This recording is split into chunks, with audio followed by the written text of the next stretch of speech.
Hi, I'm Annie Owens, and welcome to my dimensional life. My life is about I've been abducted since I was a little kid, grew up through everything, still have contact from time to time, understand more than maybe most people do in my own perspective. And as I said before, I'm not out to have everyone just blindly believe me. I really believe you should pray about it and meditate about it, or whatever you do to get your answers. I'm just here to give my perspective of the issues and everything that's happened with me. Today I wanted to talk about a subject that not you've never heard. Well, I shouldn't say you've never heard. Very seldom do you hear of the effects of children being abducted, and I'm here to give my perspective. And I'm sure that there's a lot of children that have had this happen that have maybe a different perspective than me. All I can give is my perspective, and as I said before, it is just my stories that happened to me. We're talking about effects of childhood abduction, panic attacks, lots of panic attacks as a child. But, I grew up in the era that you don't talk about that stuff. You just kind of just dealt with it. That's all you did. You just dealt with it. I had to learn I don't know how I did it, but I started learning how to breathe through it, how to try to calm down my breathing. A lot of things, it was very self-taught with all the things that were going on. I've had people ask me, so were you tested for the GATE program? Yes, I was. When I was in second grade, my teacher came out and she was saying that, hey, you know what? We got this really neat program. It's a government run issue and they're going to test only certain people in our classroom. And everybody was asking about it. She says, you don't have to be smart. They're looking for different things, is what she said, different gifts and abilities. And so I was one of 3 in my classroom that were tested. And I kind of wonder now if it was because there was a UFO spotted in our area and that's where they were doing the GATE program. Because as I told you on my last videos before, when I was a kid, next door neighbor would talk about a UFO over our house area. But when I went, we did the Zener cards, and I was really excited because I was like, ooh, I was that kid that knew things before they happen. You can feel things before they happen, you know. And I was able to, if somebody held something and they were hiding it, I would know what they were doing. So they used I guess it's called the Zener cards. And when they did that, there was a lady that had come to test the 3 of us in the classroom. And they put up like this board in front, and they showed the cards, and then they told you, okay, I think they had some in front, but then it was some behind the board, and she would flip one over behind it to where you couldn't see it, and she would ask which one it was. And when that happened, all of a sudden this fog, just total fog, came over me. You could have probably asked me my name and I would have had a hard time telling you my name. It was that foggy headed to where the cards that I was saying was not even cards that they had in the deck. And she's looking at me like, what? Here's the cards. Why would you say something that's not even in the deck? My head was just so foggy that I literally couldn't think at all. And when I left, I knew I wasn't going to get in the program, which was very kind of disappointing to me, I felt kind of bad about it, and I was like feeling really let down, and because I usually know everything, and in the religion I grew up, we learned about the Holy Ghost and still small voice. And so as I'm leaving it, I heard a female talking, and I thought, okay, maybe it's just the Holy Ghost, but it was a female, and she says, that program's not for you. Now, as we talked about the other abduction when I was 12 years old, it wouldn't surprise me if that was the female that I heard the voice, because I did find out later she was actually assigned to me, and she was supposed to help watch over me as I was little. But I was really upset about that. But, what do you do? I just like, okay, well, obviously I'm not supposed to be in that program, even though I felt let down. I understand now that they really messed up a lot of those kids that did get into that program. And so I'm very thankful that I was protected and I was not put into that program. As I started getting older, I started having psychic abilities. And it was usually after times of waking up and feeling like I was somewhere else.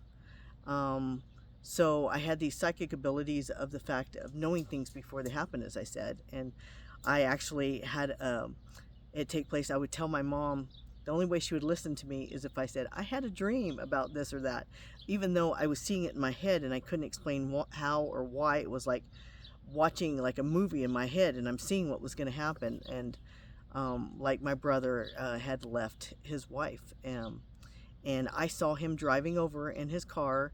I saw everything packed up in like trash bags, and I saw that his wife wasn't with him. I saw that he was sad. I saw that there was a TV that he had taken with him on the bags, and I told my mom the next morning. I said, "Mom, my brother's coming back," and she goes, What are you saying?" I said, "Oh, I had a dream." I said, "I had a dream that I saw him and he's coming back." And she's like, What are you talking about?" And so she tried to call him and she couldn't get a hold of him. She's always probably at work, made every excuses. I said, "Okay, well, I went to school, and when I came home, my mom's like, How did you know? How did you know that he's coming back?" Because he had called her during the day. And I just like, "Oh, it was just a dream."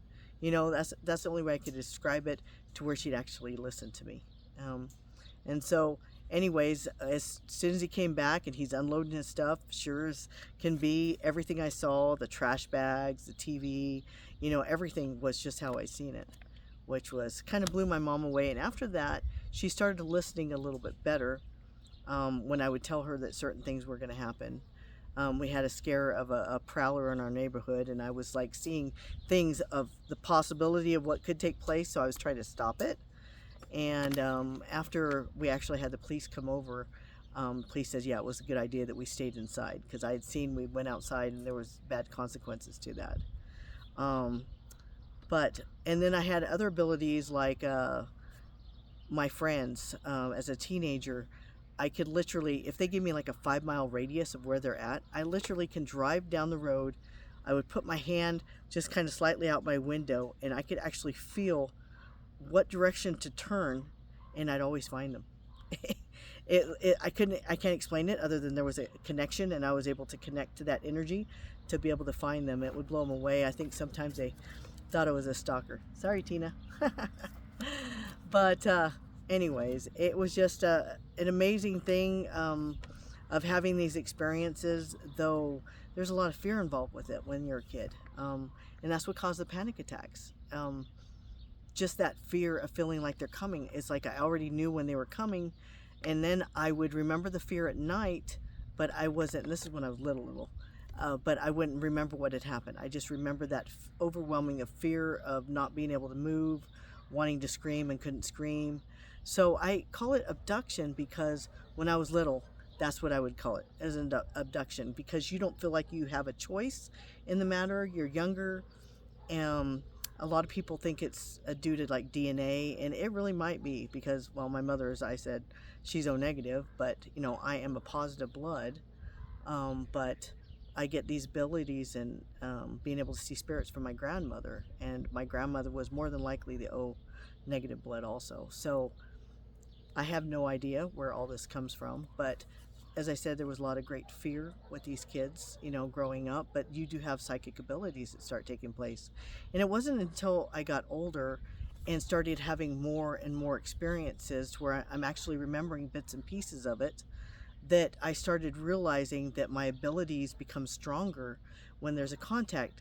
It would be almost like we already know that we come here and we lose memory of pretty much everything, but it was like you got to, when you're with them, you're almost stepping out of time for a moment. That's the only way I could explain it. Stepping out of time. And as you're stepping out of time, it's like you're becoming closer to that higher part of yourself that actually remembers stuff. So it just makes it to where you're different. I can't explain it other than that. As a kid, as I said, I had a very difficult time with other kids, not in the fact of fighting. All the kids liked me. That was not the excuse. I had a lot of friends, but just making that connection to where you felt like you were really close to a person, that was difficult for me. I often felt alone when there was really no reason to be alone. But then I would have my times where I literally could not be around people. The energy that they put off just was like too much. As I said, that my mom owned a daycare, I would literally go on top of the roof and use the excuse that I'm sunbathing, and I take a towel up there and just lay on the roof just to get away, just to have quiet. I like to watch the clouds go by. I would love to watch the stars, because I would always look for home, because this never felt like home, and I didn't understand what was going on with me. As I said, we'll get later into everything because I understand a little bit more now of how multidimensional we are, and that is why I felt so alone growing up. Even though I grew up, I had 5 brothers growing up, but otherwise, and I had lots and lots of friends, but it's like that deep connection just didn't feel like it. Even now, sometimes I look up at the stars and I'm like, where's home? Where's home? Um, Found out later, and we'll get into more of the stories, but I did find out I was asked to come here. And as I said before, I'm trying to share my stories, not to try to convince you of anything. I want you to fill it out yourself. And if I can help anyone out there learn anything, I want you to learn not only to pray about it, meditate about it, but also listen to yourself, because you have all the answers. They're stored there. You just got to tap into it. So, your prayer that can give you the answer of, basically telling you, yes, you're feeling what you're feeling is right, or meditation is right, but it all comes down to you, because you're the one that makes the decision. And I'm hoping through all this chaos that I can already see unfolding. It's August 1st right now. All this chaos that you see unfolding, there's so many stories. Oh, there's this big alien ship coming in and this and that. I'm not going to tell you what to do, but I can say don't rush to go out like there's going to be many going out there to try to see the alien ship. Listen to yourself. Listen inside your gut, your stomach. That's what's going to tell you the truth about everything. You're going to have to learn to listen, to discern, because there's so many lies out there that are going around. And that was the biggest thing I had a problem with as a kid. I couldn't handle being here because of watching people lie. I didn't like how everybody was mean to each other, and maybe it's because I grew up in a family full of brothers, but they roughhouse, they were kind of not nice to each other, and I didn't like that. I didn't like that at all, because that didn't feel like home to me. My home, wherever it was not like that. There was not the fighting, the backstabbing, the lying just because you're trying to get out of trouble. It was not like that at all. It was more of truth. And I'm hoping that as we unfold and everything happens and all these truths come out, which are going to be hard to swallow for a lot of people, that we can come back to that truth, that this place starts feeling more like home for me, that we can be truthful with each other and stop hurting each other, because that's the hardest thing for me being here.